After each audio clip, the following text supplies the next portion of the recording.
Awesome. Very good. All right. Well, Um, today we're going to be talking about a unsolved serial killer case. It is actually 29 years old, and they still haven't found this guy. And so I have some study that I've done on this case.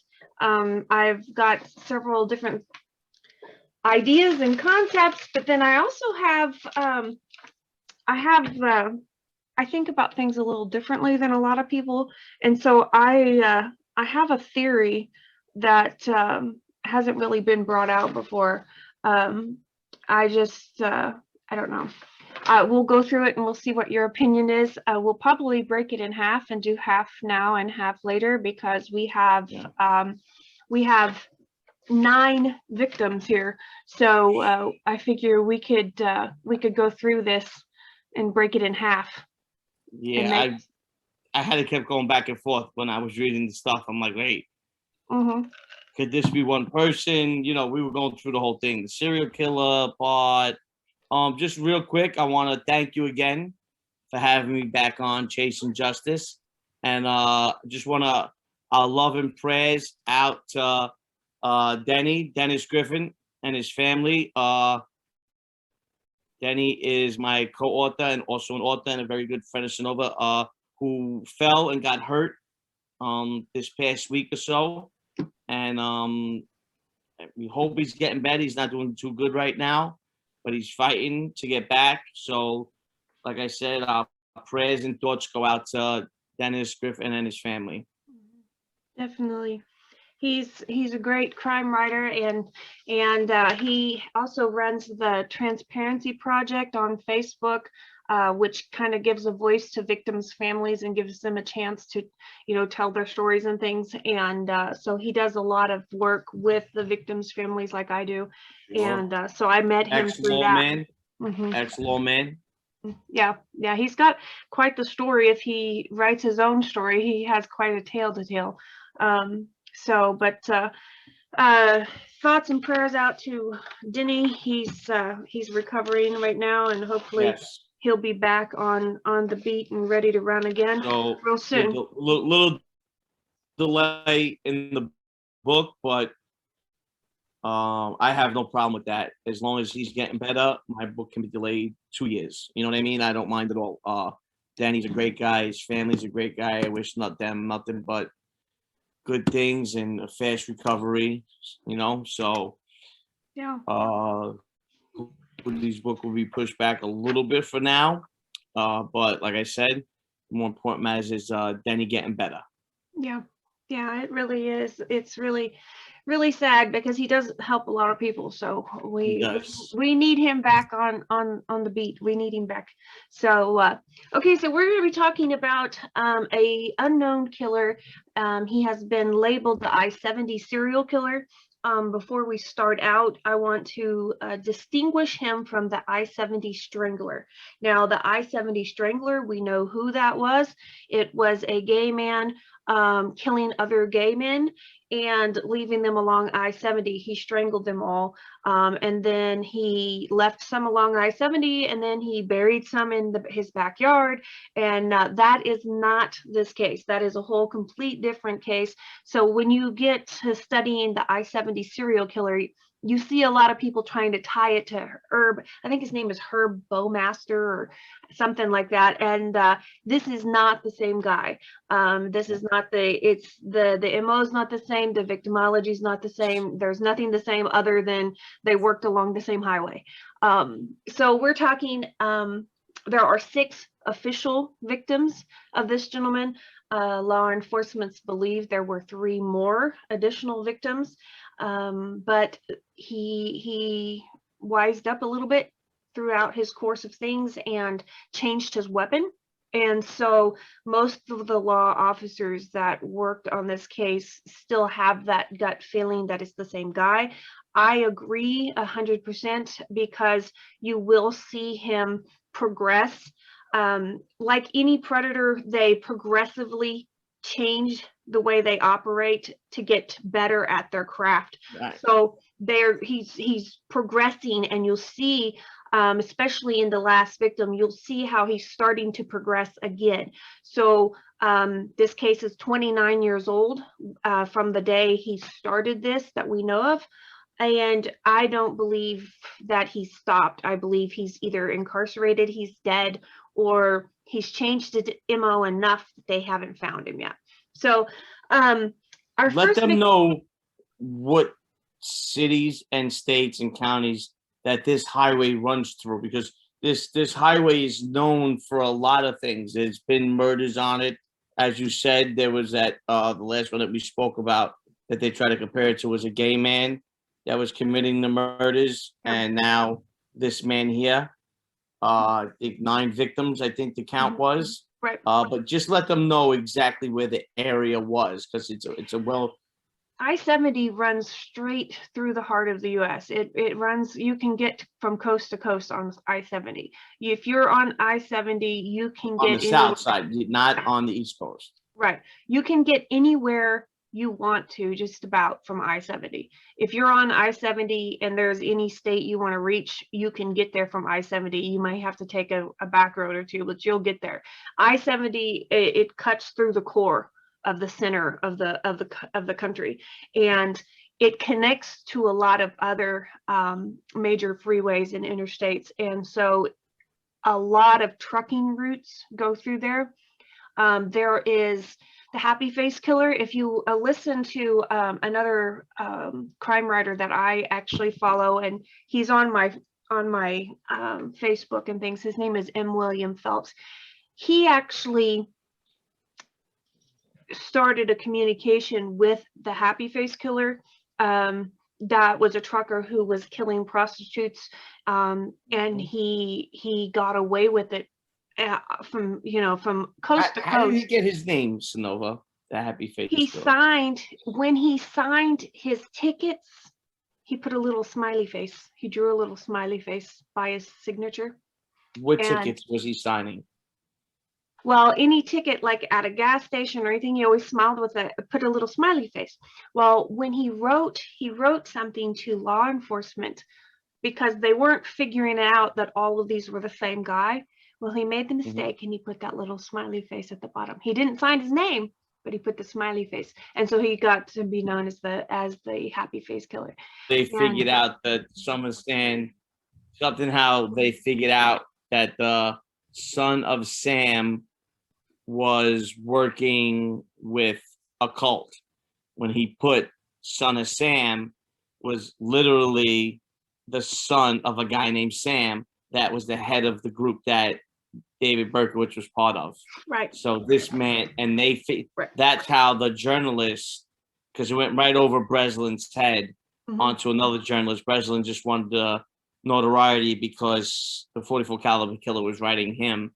And this other journalist picked up what Breslin didn't, where he was leaving subliminal messages inside the letters he was writing to Breslin that it wasn't just him, that there was other people involved, and no one else caught on to it but this journalist. And something like that. And that's because this was something I happened to pick up on. He used to write a smiley face on his receipts, or he would write a smiley face and give it to a woman in the store. I heard a few things what he had done, and then when he was taunting the police and the investigators, that was his trademark.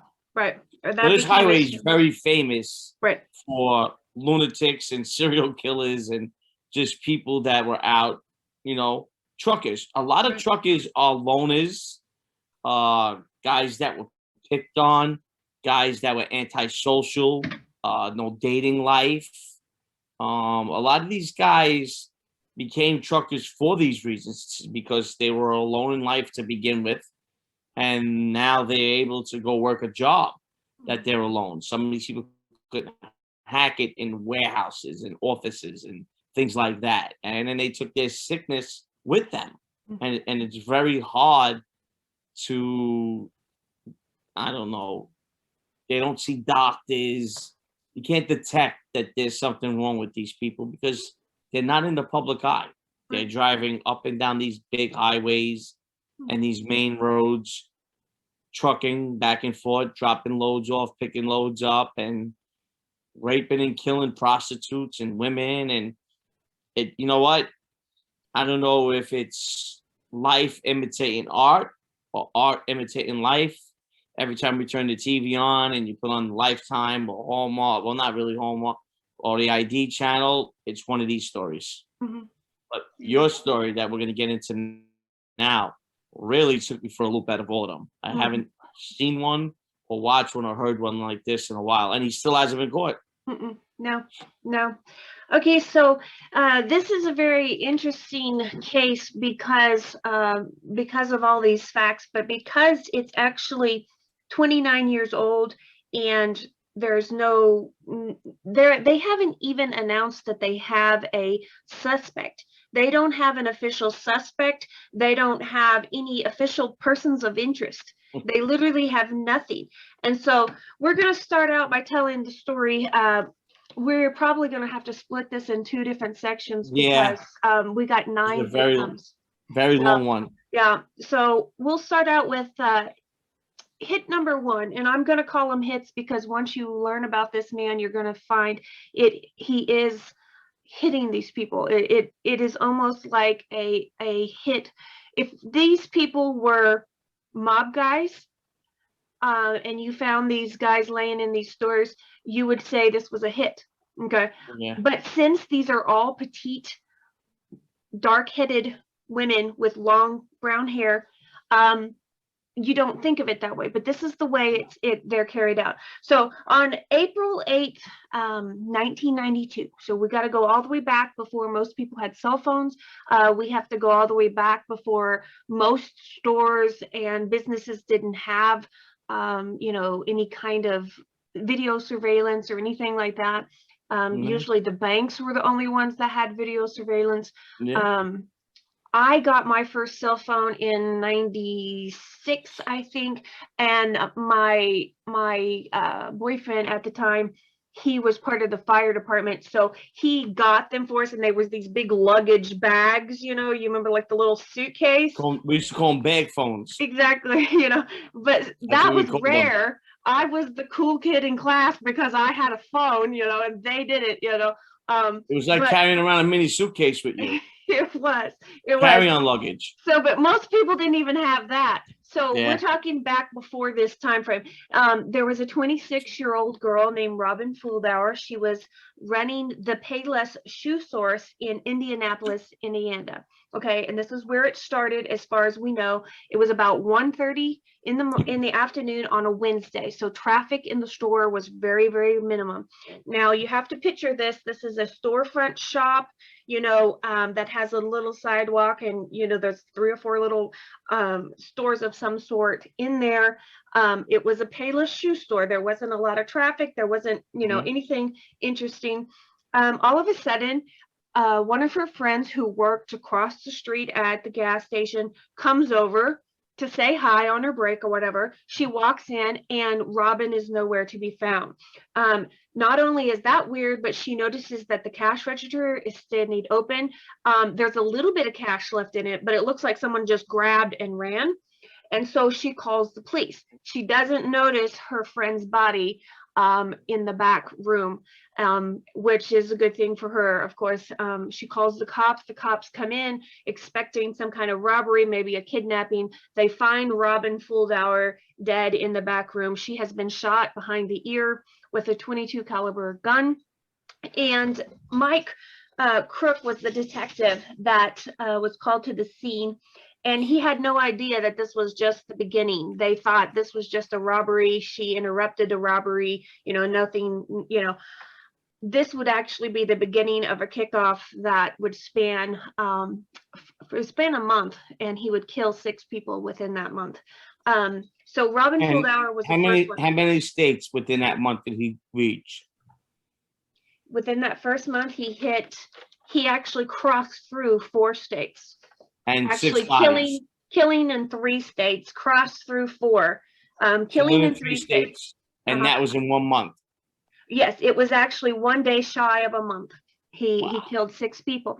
And then there'll be a break, and then there'll be 3 more pop up later. But Robin Fuldauer was the first one. And the key about this is you want to realize every one of these little shops are literally within eyesight distance of I-70. So you literally jump off of I-70, you take an exit, and there's a little shop. He does the hit, he walks back out, he gets on the interstate, and he's gone. Okay, so before anybody ever finds the body, he could be in another state by now. You know, so this is, you know, there's no way, there's no witnesses in this first one. Nobody knows what we're talking about, what we're looking about. The only evidence they have left is a shell casing. Okay, now the shell casing is going to come in really, there's going to be a little bit odd thing about it that we'll talk about in a minute. But so that's on April 8th. By April 11th, he has traveled 675 miles away to Wichita, Kansas. Now, in Wichita, Kansas, he sees a bridal shop. Now, in this bridal shop, there's actually 2 women working, which is unusual, but one was working in the back and one was working in the front. Okay, it was just after 6 p.m. It was time for them to close, but they had talked to a customer on the phone who needed a cummerbund. Now, he had already paid for the cummerbund and he was going to pick it up. He's like, I can't get there before 6:15. Can you wait for me? They say, yes, we'll wait for you and hand it out to you when you get here. Okay. Sometime between 6 o'clock when she locked the door and 6:15, this man approaches the bridal shop. She thinks it's the man with the cummerbund. So she walks to the door. She unlocks the door, opens the door, and goes to hand him the cummerbund. He pulls out this gun and he bulldozes her to the back of the store. That's where he finds the other Patricia. There's Patricia Smith and Patricia Majors. Now, they were both ushered to the back of the store and shot execution style. One shot to the back of the head, behind the ear. It was quick, it was done. But before he could turn a heel and get out of the store, the man that was looking for the cummerbund shows up. Okay, now we're talking, all of this is happening within 10-minute span of each other. Okay, so he gets the girls in the back, he kills them, he grabs a little bit of cash. He always just grabs a little bit. He never grabs everything. So, you know, robbery is not the motive.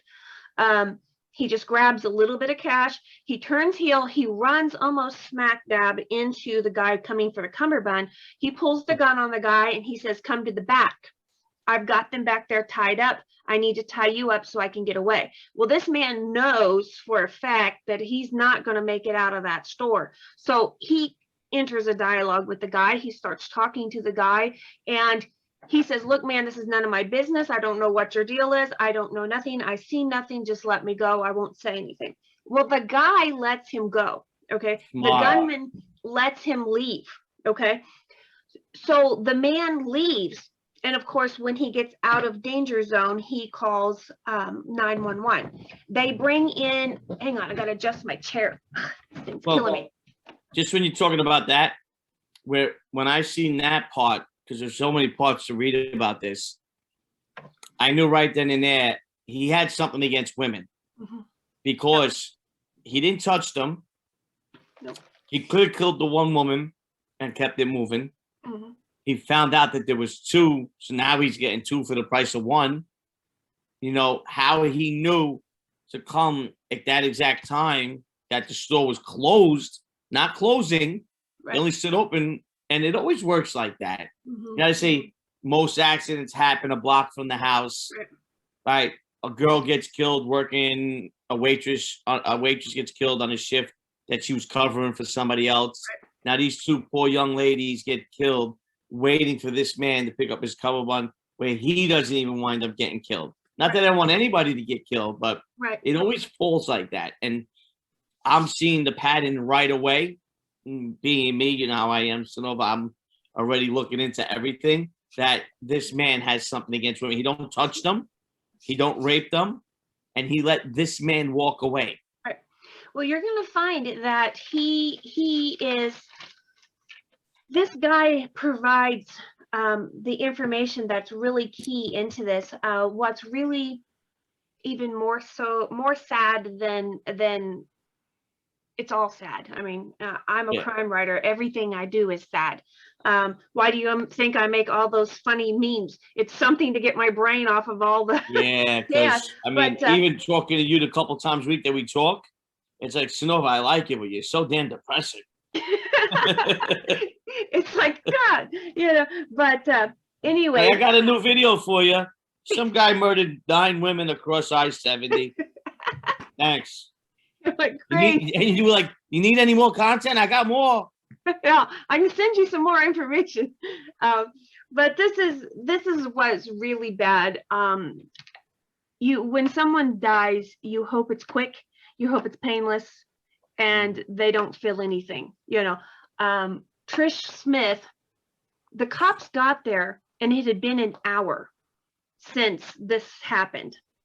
The cops got there, and Trish Smith was still alive. Wait a second. I didn't know that part. The man called the cops, and they took an hour to get there? There are some reports saying that the man took an hour to call. And there's some reports saying that the cops took an hour to get there. So we don't know. Because this man he's one that he got the best look at his face, his hair, the color of his eyes, his height, and the truck that he pulled away in. Yep. Now, you all know, I mean, well, we all don't know, but most of those rigs keep their plate on the back of the semi. So even when the truck did pull away, I'm just thinking ahead. We might touch on this in part 2. I also think the man got the plate number. So maybe he was scared. Maybe this man got his license taken, and he said, if I get reported, if there's a picture that goes up that looks like me on the news, I'll kill your family. I mean, none of this stuff was spoken about. Right. I mean, maybe we'll touch on this later on, but this is just me with my wheels turning that I don't know if it was the cops or him that took the hour to get there, because if it was any sooner, or if this man would have went back to the store, he might have been able to help save this woman's life who kept the store open for him. Yeah. Well, see, that's the next thing. This witness didn't say he's seen a car. There's one other witness that we'll find later in this. He didn't see a car either. He didn't see a car. So this isn't, so he's not even saying he's a truck driver. He's saying we're saying this guy is driving a regular car up and down I-70. We don't know. There's one little tantalizing clue that makes me think it could be a truck driver, and I'll tell you why. When we get to this next witness that actually sees it, he is climbing up an embankment, and the I-70's up there, and there's a semi pulled over. And so I'm thinking he pulls over, he probably walks around and cases the place. He doesn't want his semi there in a small parking lot where he may have a hard time getting the semi out. Or being noticed somewhere else. Being noticed that this big truck is in such a small parking lot. Okay. So we'll get to that. Okay, but here's the really thing that just really heart-wrenching. Tricia Smith was still alive when the police got there an hour later, and she wouldn't die until after she got to the hospital. So she actually survived for a few hours after all of this. She died on the operating table. Yeah. So that is one of those things where it's just to make it more depressing for you, Hootie. I'm just dishing. Yeah, no, it irked me. You know what? Horrible. It wasn't depressing, so you just brought it up again. It irked me when I read it. But what I want to know is, where did she get shot? Where did she get shot? Every one of them is the same. 22 bullet behind the ear. Every single one of them. The same. And this one might have been because I had a friend who got shot in the back of the head, a little distance, but with a 38. And the skull moved a quarter of an inch. A bullet enlarged in his skull and the back of his head. And he's alive to this day, like a normal person. Works a civil servant's job. Functions, hangs out. He's a year older than me. And yeah, he got shot in the back of the head with a 38 and survived. So this, I know, I mean, survived. The thing was, as soon as he got shot, They noticed it. They dragged him into the car. They didn't call an ambulance, and they drove him right to one of the best trauma centers in the country. Right. He got immediate care. Yeah. Yeah. But, okay, so we're going, we've covered hit 1, 2, and 3. Now we're going to go to hit 4. This is...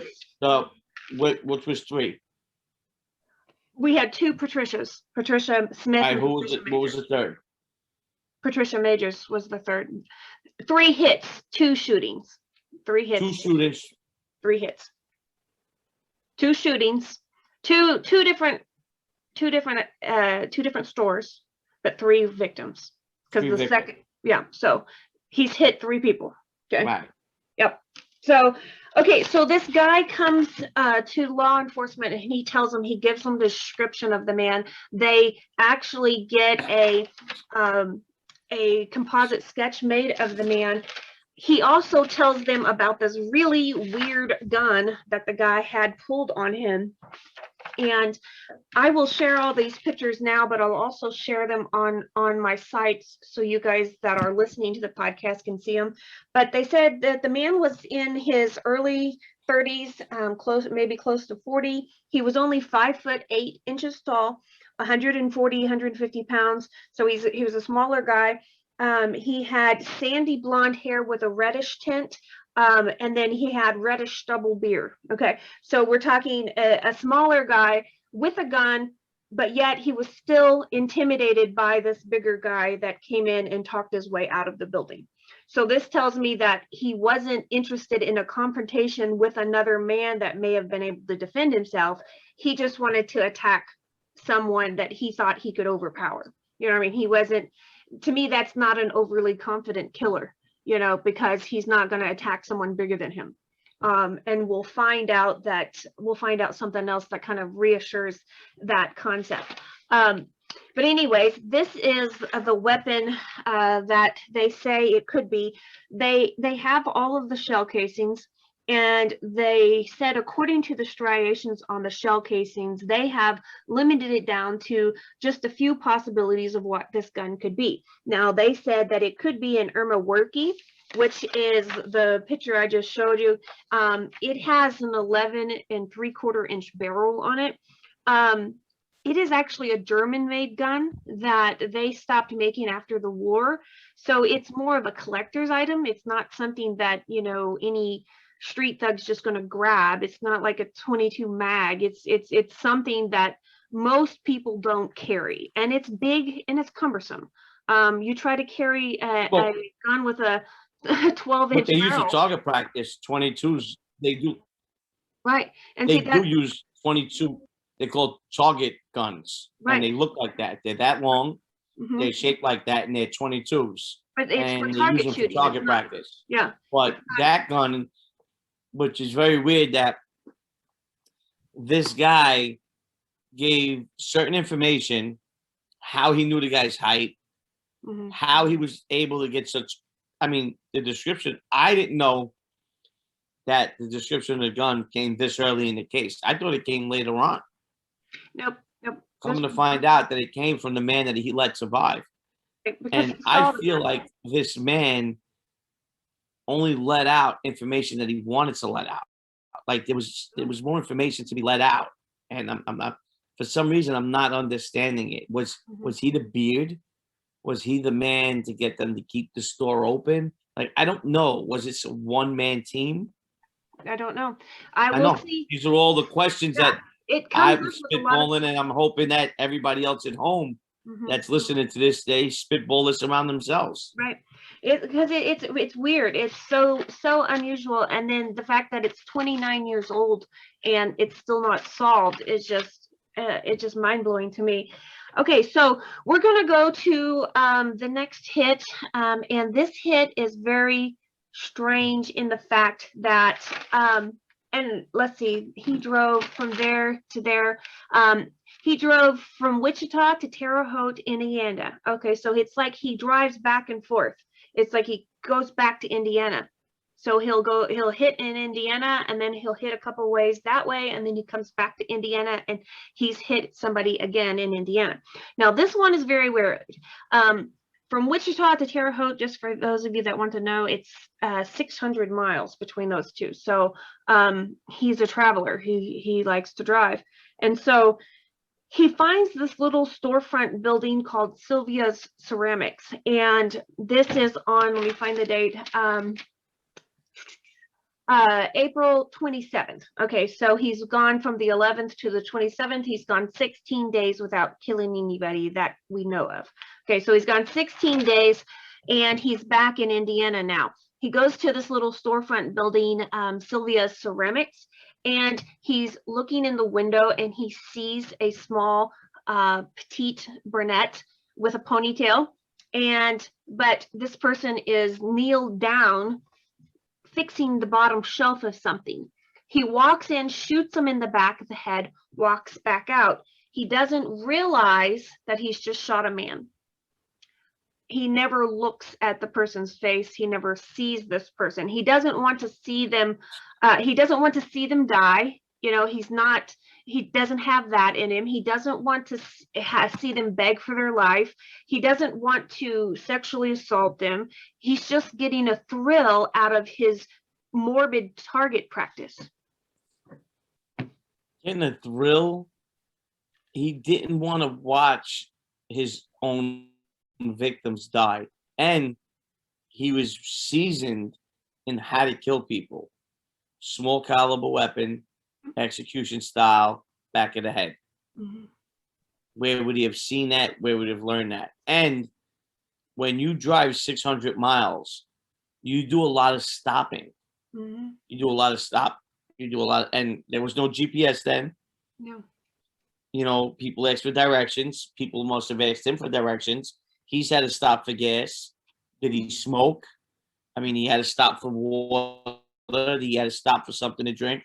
600 miles, he had to stop to use the bathroom. Like these are, and they had surveillance back then on gas stations, truck stops. Yep. They were probably one of the first that goes back into the 80s that had surveillance. Mm-hmm. So, you know, a lot of this is, I'm not right away, I'm not going after police or detectives, but for investigating. Mm-hmm. Well, and the next thing too you have to think about is, this is before the internet. They were all running teletype machines between all the law enforcements. And so you are mixing up so many different jurisdictions. It took them a while to figure out that the first two, actually the first three, because the second hit was 2 people. It took them a while to figure out that those were connected, because all the testing and the striation testing, everything took them long enough to figure out that those were the same weapon. Nowadays, you know, it's instantaneous. You know, we can find out information, you know, before other people. So this is where I feel like in this case, Michael McCowan was the person, and he wore a pony. He had dark brown hair and a ponytail down to his shoulder. So it was just a short ponytail, and he was crunched down looking, you know, arranging something on the bottom shelf when he was hit. This kind of shows how fast this guy goes. He just looks, it looks like a good hit. He looks through the window. He sees a petite brunette. He doesn't see anyone else around. He goes in, he shoots, he comes out. He doesn't, you know, there's not a lot of thought process, a lot of planning, a lot of other than I'm going to go in and do this, I'm going to get out. It's like he, come to find out, Sylvia's Ceramics, Michael McCowan named the store for his mother. So the store had a woman's name on it. He saw a petite brunette. He walks in, he shoots the guy, not realizing he's just shot a guy, and he walks out thinking he just hit Sylvia. You know, I'm sure if you read the paper. Was that a shopper or was that a worker? Huh? No, that was the owner of the shop. He killed the owner. Yeah, that was the only person there. The only person in the shop. And he actually named the store for his mother. And so it's Sylvia's Ceramics. He was working in the store that day. And he killed this guy. So this really kind of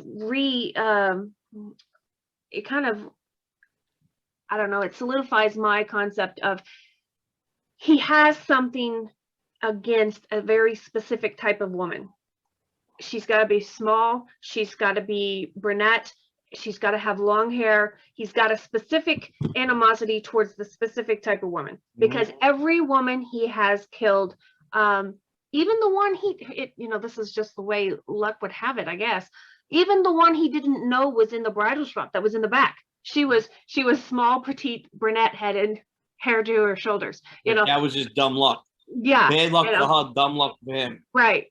So he literally he has killed 4 people that all have similar qualities. And to me, I'm like, someone asked me if I was ever afraid when I do what I do, and to interview certain types of people and things. And I said, no, you just have to know your animal. When you're hunting, you have to know your animal. I'm not afraid to really interview a serial killer as long as I know his or her fetish.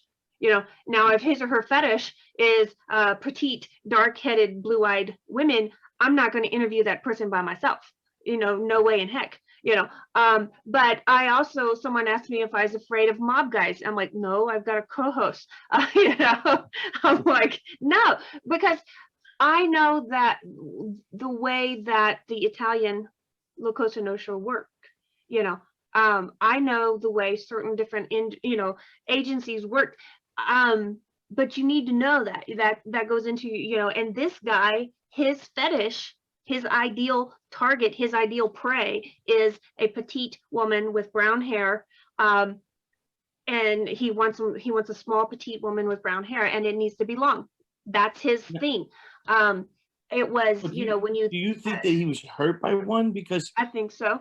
Yeah, but when we watch these things and we read these novels, because this is why I joined this show with you, I watch this stuff, I read about it. It's actually intriguing. Actually, it's like one of the only channels that you get pre-trial while you're waiting to be sentenced, or you don't get too many channels, but that's one of them. They're mad at them. They want to hit them, but they don't. They're scared of him in a way. Like, you hear all this psychological stuff. And this is where I came into doing this show with you, listening to all of this stuff for years. She treated him like shit. She cheated on him. Her parents lived with them, or they were constantly going by her parents, and her mother ruled her life, and she was constantly spending money or constantly spending time without him and with her friends. This man was doing it, and he was doing it so fast that he wasn't even noticing what he was doing. He killed a man that he thought was a woman, and he actually left a living witness that can ID him, because it wasn't a woman with long dark hair who was petite. It was actually a man who was bigger than him, because the man described him as being 5'8", which I can't look at a man and say he's 5'8". Me neither. I can tell you the man's over 5'5". Yeah. Or the man's over 6 foot. I never understand how people say, and I got a memory like an elephant. I could tell you what was the last time somebody wore this, or how many times someone, but I can't tell you if the guy's eyes were light blue, dark blue. They were light. He was over 6 foot. Right. That's as far as I could go. So when guys get things specific like that, that just shows me the killer. He thought that was a brunette, petite, with long hair, which I don't know how he got that, because that man wasn't petite, and that man didn't have long hair that he killed. So where would he get this from, that he can't look the person in the face, that he's killing them execution style? Now, you know this from interviewing mob guys, from reading mob guys, and you talk to guys that been in federal penitentiaries. When you kill somebody, when you shoot somebody execution style, what's the number one rule? You put 2 in them to make sure he's dead.